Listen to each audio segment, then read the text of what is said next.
जो राधा वल्लभ लाल का भजन करने वाले रसिक जन हैं, यदि उनके चरणों का आश्रय लेकर भजन करो तो कोई भी विघ्न तुम्हें छू ही नहीं सकता, परास्त नहीं कर सकता।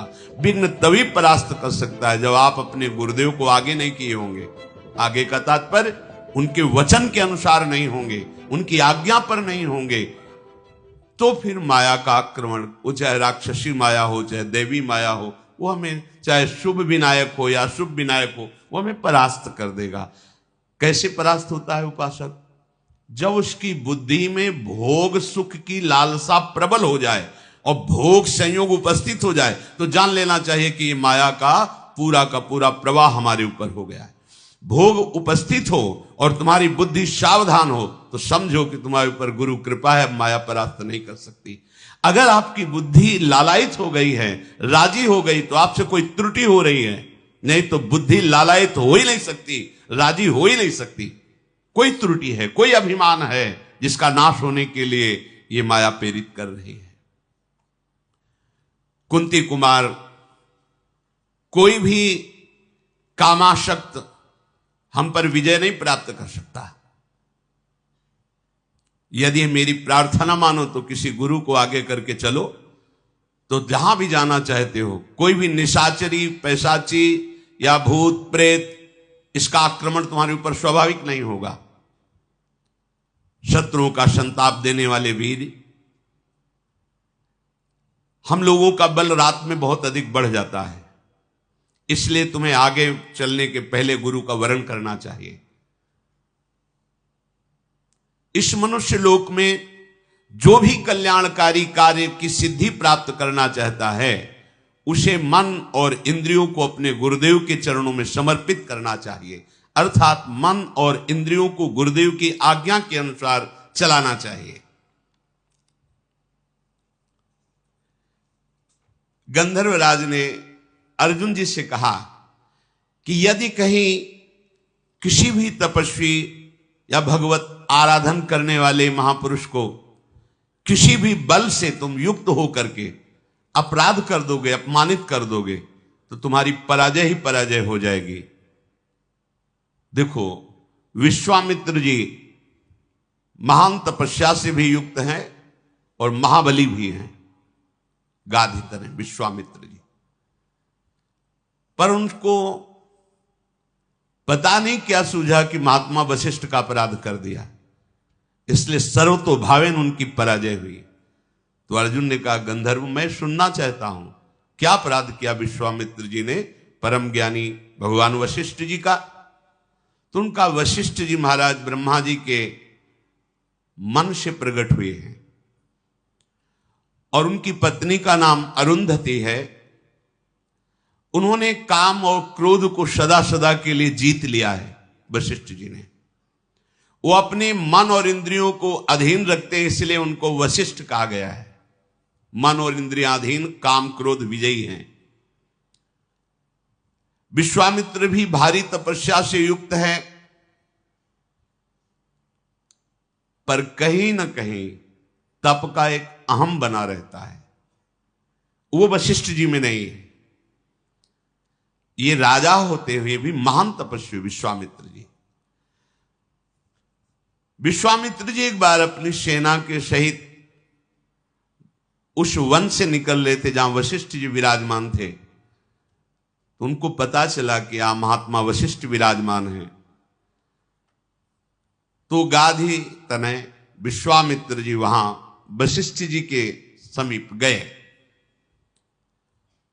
और जाकर कहा, कुशिक वंश में मैं प्रकट हुआ हूं, मेरा नाम विश्वामित्र है और मैं कुछ क्षण आपके आश्रम में विश्राम करना चाहता हूं। वशिष्ठ जी ने कहा, राजा भगवान का स्वरूप होता है। अर्घपाद्या देखकर उनका सम्मान किया विश्वामित्र जी का और कहा, आप विश्राम कीजिए, ये आश्रम आपका ही है, ऐसा समझिए। महात्मा वशिष्ठ जी ने सोचा, बहुत बड़ी समाज आई हुई, सेना थी पूरी। एक गाय थी जिसका नाम नंदिनी था, जो इच्छा करो तत्काल वो प्रकट कर देती थी। अन्न, फल, मूल, दुग्ध, षडरस भोजन अमृत के समान।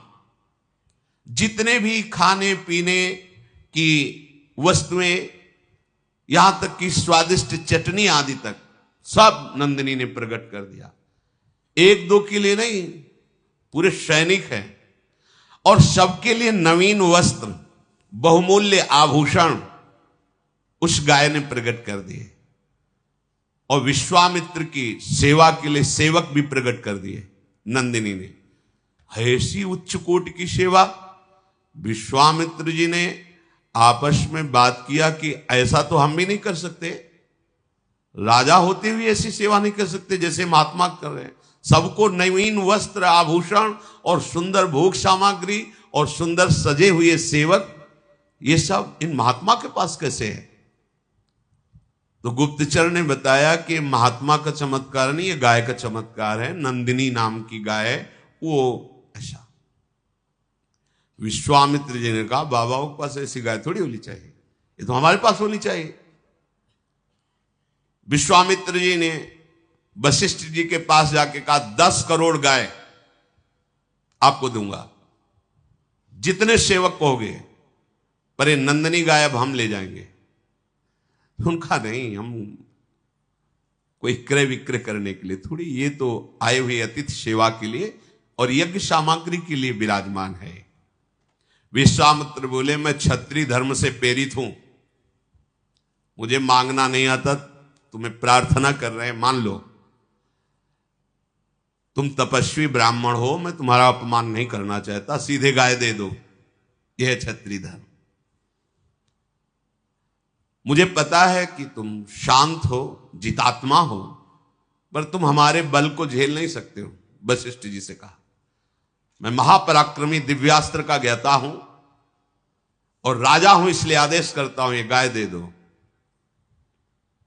वशिष्ठ जी ने कहा, तुम्हारे पास सेना है, तुम राजा हो, बाहुबल का भरोसा रखते हो, मैं तो एक भजन करने वाला ब्राह्मण हूं, तुम्हें जैसा रुचि वैसा कर लो, हमारी तरफ से ना है, और आपको जैसा, क्योंकि ये अतिथि सेवा और यज्ञ के लिए गाय है। वशिष्ठ जी के ऐसा कहने पर विश्वामित्र जी ने सेवकों को आदेश कर दिया, नंदिनी को बछड़े के सहित पकड़ लो और ले चलो। नंदिनी नहीं जा रही थी तो कोड़ों की मार चलाई। नंदिनी ने महाराज वशिष्ठ जी की तरफ देखा और कहा, केवल मैं आपके मुख से ये सुनना चाहती हूं कि आपने मुझे दे दिया है क्या? वशिष्ठ जी बोले, नहीं, कदापि नहीं, ये तो मैं सोच भी नहीं सकता, क्योंकि तुम्हारे बिना हमारे यज्ञ कैसे पूर्ण होंगे, अतिथि सेवा कैसे होगी? विश्वामित्र तुम्हें बलपूर्वक ले जा रहे हैं। नंदिनी ने कहा, मैं तुम्हारी शरण में हूं, आप मुझे उचित अनुचित का उपदेश कीजिए या फिर मेरे ऊपर छोड़ दीजिए।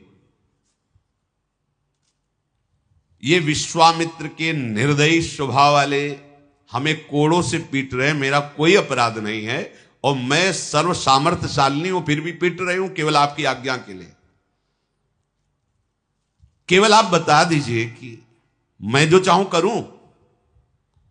वशिष्ठ जी ने नंदिनी से कहा कि तुम अपनी रक्षा करने में समर्थ हो, पर मैं आदेश भी नहीं करूंगा, क्योंकि हमारा स्वभाव क्षमामय है। किसी को दंड दो ऐसा मैं आदेश, पर तुम समर्थ हो अपनी रक्षा करने के लिए और मैंने तुम्हारा त्याग नहीं किया है। बस इतना सुनते ही क्रोध से फुंकार करने लगी नंदिनी और विश्वामित्र जी की सेना को अपने बल से खदेड़ने लगे। अब लाखों की सेना थी, चारों तरफ से घेर लिया नंदिनी को, उनके पास अस्त्र शस्त्र सब है। नंदिनी जी ने अपनी पूंछ को घुमाया तो अंगार वर्षा होने लगी। थनों से द्रविड़ वीरों का जन्म हुआ, योनि देश से यवनों का जन्म हुआ, म्लेच्छों का, गोबर से सबरों का जन्म हुआ। ऐसे प्रचंड बलवान क्रोधी स्वभाव वाले ये सब दौड़ पड़े विश्वामित्र जी की सेना। जितनी सेना थी, एक एक सैनिक को 10-10 वीरों ने घेर लिया, और ये सब नंदिनी जी से प्रकट हुए हैं। देर नहीं लगी, मारा किसी को नहीं, सबको बंदी बना लिया। विश्वामित्र जी देखे कि एक सैनिक को 10 सैनिकों ने बंदी बना रखा है। विश्वामित्र का एक सैनिक और नंदिनी के 10 सैनिक, प्राण किसी के नहीं लिए। बहुत गुस्सा आए कि महात्मा इतना बढ़ा चढ़ा है, इसकी गाय में इतनी सामर्थ्य, अब तुम नहीं बच सकते। विश्वामित्र जी ने वशिष्ठ जी से कहा, अब तुम नहीं बच सकते, तुम्हारे अंदर क्षमा होगी लेकिन मेरे अंदर नहीं। वशिष्ठ जी शांत भाव से खड़े हैं। 3 योजन तक पीट पीट करके विश्वामित्र जी की सेना को बाहर खदेड़ करके वहां बंदी बना ली। 3 योजन तक पिटाई की। वशिष्ठ जी बोले, महाराज गाधी नंदन, तुम परास्त हो चुके हो, जाओ, ये नंदिनी का परिकर वापस हो जाएगा, तुम जाओ। विश्वामित्र जी ने कहा, तुमने मुझे साधारण राजा समझ रखा है। एक बांस की छड़ी लिए हुए वशिष्ठ जी खड़े थे। विश्वामित्र ने तत्काल आंख बंद की और आग्नेय अस्त्र का संधान किया वशिष्ठ जी पर। बस वशिष्ठ जी से बांस की छड़ी ऐसे कर देते, आग्नेय अस्त्र शांत। वरुणास्त्र, इंद्रास्त्र, याम्यास्त्र, वायुवास्त्र, सब अस्त्रों का प्रयोग कर लिया। बस वो एक छड़ी लेकर ऐसे कर देते, उनके अस्त्र बेकार हो जाते। सारे अस्त्र, दिव्यास्त्र सब निष्फल। विश्वामित्र जी ने कहा, विश्वामित्र छत्र भावान निर्विण्णो वाक्यमब्रवीत दिग्बलम क्षत्रि बलम ब्रह्म तेजो बलम बलम। धिक्कार है हमारे बल को। आज हमने देखा बल तो इन ब्रह्म ऋषियों में है। एक बांस की छड़ी ऐसे कर दी, सब दिव्यास्त्र बेकार। विश्वामित्र जी से फिर वशिष्ठ जी ने कहा, आप जाओ, आराम से जाओ, तुम बलहीन हो चुके हो, अपनी सेना ले जाओ और फिर किसी ऋषि का अपराध न करना। पर इनके मन को शांति नहीं। भारी तपस्या के द्वारा मैं दंड दूंगा ही वशिष्ठ को। अगर ये ब्रह्म बल से युक्त है तो ऐसी तपस्या करूंगा कि ब्रह्म ऋषि बनूंगा, फिर इनको दंड दूंगा। अभिमान का नाश होना बहुत कठिन होता है। भारी तपस्या की, तपस्या करते यदि किसी से द्वेष है तो सफल नहीं होती। सिद्धांत है, विचार किया इनके वंश का विनाश कर देंगे। ओ क्रोध बड़ा विचित्र होता है। वशिष्ठ जी के बड़े पुत्र शक्ति जी वो आ रहे थे, सकरा मार्ग था, तो एक राजा कलमसपात जी वहां से जा रहे थे। शक्ति मुनि ने कहा कि मार्ग छोटा है, आप हट जाइए, क्योंकि जब ऋषि पधारते हैं तो राजा को भी मार्ग देना होता है। उसने कहा, आपको शायद पूरा ज्ञान नहीं है क्या? राजा भगवान का स्वरूप होता है, जब पधारता है तो ऋषि भी पाद्यर्घ्य देकर उसको मार्ग देते हैं। ये बात हो ही रही थी कि विश्वामित्र जी ने देखा और एक राक्षस को मंत्र के द्वारा राजा पे आविष्ट कर दिया। शक्ति महाराज को खा गया वो राजा। 100 पुत्र विश्वामित्र जी ने महाराज वशिष्ठ के राक्षस आवेश करा करके खवा दिए। भारी तपस्या में संलग्न। एक दिन रहा नहीं गया, सोचे आज तो जाकर वशिष्ठ जी को हम जैसे भी होगा मारेंगे। जब वहां गए तो अरुंधति जी कह रही थी, देखो भगवान कितनी सुंदर चांदनी फैली हुई। वशिष्ठ जी ने कहा, हां, महातपस्वी ब्रह्म ऋषि विश्वामित्र के जैसे तप प्रकाशित हो रहा है वैसे ये चांदनी प्रकाश। हार गए विश्वामित्र। मैंने 100 पुत्र मारा फिर भी क्रोध नहीं, और मेरी बात मेरी बड़ाई कर रहे। गए साष्टांग चरणों में लेट गए, बोले आप जैसा क्षमावान और आप जैसा महात्मा मैंने देखा नहीं। आज से हमारा क्रोध शांत होता है, मैं सदैव आपके चरणों का आश्रित। ये गंधर्व ने कहा, कोई कितना भी बलवान हो, यदि गुरुजनों का महापुरुषों का अपराध कर दे तो वो परास्त ही होता है। इसलिए हमारी प्रार्थना है कि आप किसी भी ऋषि को गुरु रूप में वर्ण कर लें। तो उन्होंने कहा आप संकेत कीजिए, यहां कौन ऐसा है जिसको मैं गुरु रूप में वर्ण कर लूं जो हमारे अनुरूप हो। गंधर्व बोला ये सामने उत्कच तीर्थ है, इसमें धौम्य मुनि तपस्या कर रहे हैं, आप जाकर उनको गुरु रूप में वर्ण कीजिए। अर्जुन ने बहुत अच्छा कह के गंधर्व को आग्नेयास्त्र की शिक्षा दी और वहां उत्कोचक तीर्थ में जाकर धौम्य मुनि को प्रणाम किया और अपनी बात निवेदन की। तो उन्होंने कहा मैं तो तुम्हारा इंतजार ही कर रहा था, मुझे पता था तुम आओगे और मुझे गुरु रूप में वर्ण करोगे। मेरा सौभाग्य है कि तुम पांडवों का मैं, कोई शिष्य ऐसे होते हैं जिनको देखकर गुरु को भी इस बात की शीतलता होती कि हमें सौभाग्य है जो आज्ञा पालन करने वाला शिष्य प्राप्त हुआ है। अब उनको गुरु रूप में स्वीकार करके आगे बढ़े। जैसे आगे चलते जाते तो मंत्रों के उच्चारण द्वारा जल छिड़कते जाते, कोई भी विघ्न, कोई भी बाधा पांडवों को स्पर्श न कर सके। नरश्रेष्ठ पांचों भाई पांडव द्रौपदी के लिए पांचाल देश में प्रवेश किया। अब वहां सोचा कि अगर मैं राज्य के अंदर प्रवेश करता हूं तो कहीं कोई जानकारी न कर ले कि इतने महाबली कौन हो सकते हैं। तो उस गांव में एक किनारे कुम्हार का घर था गांव के बाहर, उसके पास गए और कहा मुझे कुछ दिन के लिए यहां रख लीजिए।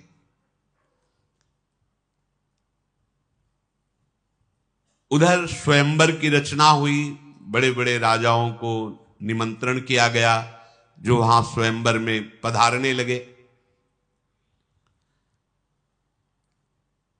कुम्हार के घर में ब्राह्मण वेश, मृगचर्म आदि धारण किए हुए, उन्होंने पता लगवाया कि क्या ब्राह्मण वेशधारियों को भी स्वयंवर में प्रवेश दिया जाता है कि नहीं, क्योंकि क्षत्रिय राजकुमारों का स्वयंवर है। तो वहां सूचना मिली कि ब्राह्मणों को विशेष आसन दिया गया है स्वयंवर में। पांडव लोग राजा द्रुपद के द्वारा दक्षिण पांचाल देश में कुम्हार के घर में सुरक्षित रह रहे थे।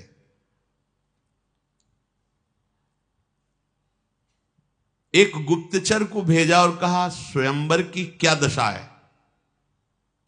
उसने आके बताया कि ऐसा लक्ष्य भेद रखा गया है कि सिर्फ अर्जुन ही भेद सकते हैं, दूसरा नहीं। उनको पता नहीं कि पांडव ये हैं। महाराज द्रुपद की आंतरिक इच्छा थी कि द्रौपदी का वर केवल अर्जुन हो सकता है। तो उन्होंने एक ऐसा कृत्रिम लक्ष्य रखा है कि एक छोटा सा छिद्र यंत्र के आसपास पटा हुआ है और उस छिद्र के ऊपर मछली जो निरंतर घूम रही, उस छिद्र से 5 बाण घूमती हुई मछली के आंख में मारना है। उस छिद्र से, जैसे कहीं कहीं छोटी छोटी कथाओं में कि वो नीचे से तेल पर आकृति देख के, महाभारत ग्रंथ में ऐसा नहीं। ग्रंथ में है कि एक ऐसे सपाट ऊपर आकाश की तरफ और उसमें एक छिद्र, और उस छिद्र के ऊपर मछली ऐसी घूम रही है और उस छिद्र से घूमती हुई मछली की आंख में 5 बाण मारने, 5 बाण ही रखे, जो बराबर 5 बाणों को संधान करके मार देगा, द्रौपदी उसी के गले पे जयमाला डालेंगी। द्रौपदी की ऐसी घोषणा है। पांडव निश्चिंत हुए, गए और ब्राह्मणों के बीच में बैठ गए।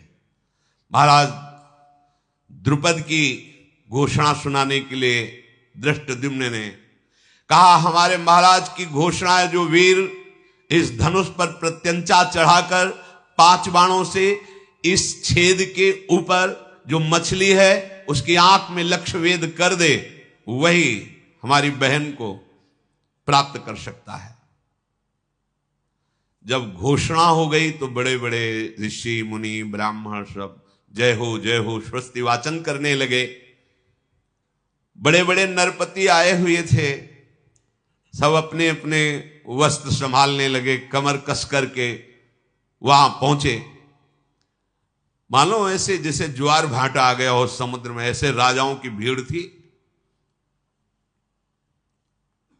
जनपद की प्रजा भी देख रही थी। राजकुमारी द्रौपदी जयमाला लिए हुए स्वयंवर में पधारी। ऐसा स्वरूप श्याम वर्ण कमल नयनी, देखते ही सब बस अब हम ही लक्ष्य वेद कर ले। पूरा समाज बैठा हुआ है, एक एक राजा उठता है तो कोई कोई धनुष खींचकर उसमें प्रत्यंचा चढ़ाता है। ऐसा झटका लगता है कि मुंह भरा नीचे गिर जाता है, अपने कपड़े संभालता है, चुपचाप बैठ जाता है जाके। दुर्योधन दुर्विशह दुर्मुख दुष्प्रदर्शन विविंशति विकर्ण कर्ण दुशासन, ये सब बड़े बड़े कौरवजन भी अपनी। इधर भगवान श्री कृष्ण बलराम ये भी आए हुए थे। भूमंडल के विख्यात विख्यात जितने वीर हैं, शल्याद सब, जरासंध सब आए हुए थे। वे सब क्रम से उठने लगे, जैसे जो ज्यादा सम्माननीय वो पहले जाए। लक्ष्य वेधने का दृढ़ संकल्प करके, पर भगवान श्री कृष्ण ने जितने यदुवंशी वीर आए थे सबको इशारे से कहा कोई नहीं उठेगा, चुपचाप। तो जितने द्वारिकापुरी की तरफ से आए हुए थे सब कोई नहीं उठा। बलराम जी ने कहा ऐसा क्यों तुम कह रहे हो? तो उनका वो देखो मृगचर्म पहने हो 5 बैठे ना, वही पांडव है, और ये वेद अर्जुन के लिए है। अच्छा ये अर्जुन है, हमने तो सुना था कि उसमें अग्नि महल में बस नहीं, वो देखो 5 बैठे। बलराम जी को बड़ी प्रसन्नता हुई। केवल भगवान ने बलराम जी को संबोधन किया। अब उस समय कोई कोई तो धनुष की प्रत्यंचा चढ़ाने को बस होते कि वो बस बंधने वाली, ऐसा झटका लगता गिर जाते। किसी के बाजू टूट जाती, किसी के माथा टूट जाता, इतना कठोर धनुष रखा गया था, दूसरा चढ़ा ही न पावे। द्रौपदी की आशा लिए हुए जाके बैठ जाते, प्रत्यंचा ही नहीं चढ़ा पाए बड़े बड़े वीर। राजाओं की अवस्था ऐसी देखकर दुर्योधन भी पहुंचा, पर उसके घुटने फूटे, प्रत्यंचा तो चढ़ा नहीं पाया। दुर्योधन को ऐसा देखकर कर्ण को सहन नहीं हुआ, भुजा ठोकता हुआ पहुंचा, धनुष उठाया, प्रत्यंचा चढ़ाई और बाण में हाथ, 5 बाणों को ऐसे उठा के लक्ष्य की तरफ देख रहा था। द्रौपदी जी ने कहा कौन है ये? तो जो घोषणा करने वाले थे उनका सूत पुत्र कर्ण बोले किसी भी तरह तेरे को स्वीकार नहीं कर सकती, रख धनुष बाण, नीचे उतर। आकाश की तरफ देखता हुआ कर्ण नीचे उतरा। क्या कर सकता है, कैसे कहे कि मैं सूत पुत्र नहीं हूं? जीवन भर अपमान सहना पड़ा कर्ण को, जीवन। महाबली महादानी है। द्रौपदी ने उच्च स्वर से कहा ये मेरा वर्ण करने का कैसे अधिकारी हो सकता है, हटाओ इसको सभा से। इतना बड़ा, तभी उसने अंदर गांठ बांध ली थी कि इस प्रश्न का उत्तर एक बार हम तुम्हें जरूर देंगे। यही से महाभारत का बीज पड़ गया। अब जितने वीर थे सब अपना अपना बल लगा करके, जरासंध भी हार गया, प्रत्यंचा नहीं चढ़ा पाया। कर्ण ने प्रत्यंचा चढ़ानी थी, शायद प्रयास के लिए छूट मिलती तो हो सकता लक्ष्यवेद भी करते, पर आगे अवसर ही नहीं मिला। शत्रुओं को संताप देने वाले धृतराष्ट्र पुत्र सब निराश बैठे थे। अब बड़े बड़े प्रभावशाली राजा जो देवताओं के समान बलवान थे वो भी सब हाथ पे हाथ मिसते रह गए। जब सब राजा अपना मुंह नीचा करके बैठ गए तो युधिष्ठिर जी ने अर्जुन से कहा, उठ चलो। इंद्र के समान तेजस्वी विशाल बाहु, अजान बाहु, और इनका भी वर्ण श्याम वर्ण है, कमल नयन। जे ही अर्जुन ब्राह्मणों की सभा में खड़े हुए, ब्राह्मण लोगों ने मंत्रोच्चारण शुरू कर दिया। हाँ भाई, हमारा पक्ष है। मृगचर्म हिला हिला करके मंत्रोच्चारण करते, अवश्य विजयी होगा तू, अवश्य विजय है ब्राह्मण, तू अवश्य विजयी होगा। सब जितने बड़े बड़े राजा थे सब सर झुका के कि क्षत्रिय बल के द्वारा स्वयंवर की पूर्ति होती, कि आज ब्राह्मण बल विजय प्राप्त करेगा। सबको यह है कि ये ब्राह्मण भीख मांगने वाला क्या कर सकता है, उपहास ही होगा इसका। जब बड़े बड़े जरासंध, शल्य आदि बड़े बड़े राजा हार गए, ये क्या कर सकता है। अपने गुरु तुल्य बड़े भ्राता को प्रणाम करके मस्तानी चाल से रंगमंच पर पधारे। जो देखता उसका अनुमान होता कि इसकी चाल, इसकी गर्व भरी दृष्टि देखकर लगता है लक्ष्य भेद देगा। पर कुछ लोग बोले कि ब्राह्मण में इतनी सामर्थ्य कहां कि धनुर्विद्या की ऐसी सूक्ष्म कला को प्राप्त कर लिया हो। अर्जुन जी गए, धनुष की 4 परिक्रमा की, माथा झुकाकर, यह किसी ने नहीं किया था, जाके प्रणाम किया। इसके बाद विद्याओं के परम गुरु भगवान शंकर को मन ही मन प्रणाम करके भगवान श्री कृष्ण का चिंतन किया और सहज में धनुष को उठाया। खेल खेल में प्रत्यंचा चढ़ाई, बात की बात में 5 बाण संधान किए और लगातार वो घूम रही थी, 5 बाण लक्ष्य में वेद दिए। ब्राह्मण लोग उछल पड़े, अपना अपना कमंडल लेकर के मृगचर्म ले, विजय हो गई। बड़े बड़े जो राजा आए थे सब निराश, ऐसा कैसे हो सकता है, ऐसा कैसे हो सकता है। अब तो स्वस्ति वाचन प्रारंभ, जो ब्रह्म ऋषि थे, हरि ओम मां स्वस्तिला, जल छिड़क रहे अर्जुन के ऊपर। राजाओं ने कहा कुछ नहीं हुआ, लक्ष्य भेद करके द्रौपदी को नहीं ले जा सकता। हम बहादुर राजाओं के बीच से द्रौपदी को ब्राह्मण नहीं ले जा सकता। इस ब्राह्मण को जान से तो नहीं मारना चाहिए क्योंकि ब्राह्मण है, इसे बंदी बना लो और महाराज द्रुपद को जान से मार दो। और द्रौपदी का इतने राजा है तो अपहरण नहीं हो सकता, इसलिए इसको भी भस्म कर दो। क्षत्रिय राजा, अद्भुत कर्म करने वाले अर्जुन ने द्रौपदी की तरफ देखा और इशारा किया कि घबराना मत, शांत रहना। ये राजा द्रुपद अन्याय कर रहा है, ब्राह्मण को कन्या देगा। यहां हम क्षत्रियों का अपमान हो रहा है, तिनके की तरह हमारा उल्लंघन हो गया। मारो, सब घेर कर इस राजा द्रुपद को। तब तो भयानक कर्म करने वाले भीमसेन युधिष्ठिर जी से कहा, भैया अब चुप रहने का अवसर नहीं है, अब हमारे रिश्तेदार हो गए महाराज द्रुपद और इनको किसी भी तरह की आंच नहीं आनी चाहिए। राजाओं को क्रोध में भरे देख करके उसी धनुष को अर्जुन ने संभाला और वही 5 बाण, और कहा इतना ही काफी इनकी दवा के लिए। ये वो 5 बाण ऐसे दिव्य थे, लक्ष्य भेद करके तुरंत आ जाते थे। जैसे मद की धारा बहाने वाला मदोन्मत्त गजराज हो, ऐसे भीमसेन उठे, अपना कमर में वस्त्र बांधा, कहा हमें किसी अस्त्र की जरूरत नहीं, अपने घोंसे के प्रहार से सब राजाओं की नशा ठीक कर देंगे। बड़े बड़े राजा अपने अपने धनुष उठा करके, द्रुपद महाराज भागे और अर्जुन की शरण में आए कि रक्षा कीजिए, जब तुम इतने वीर हो तो हमारी रक्षा कर सकते हो।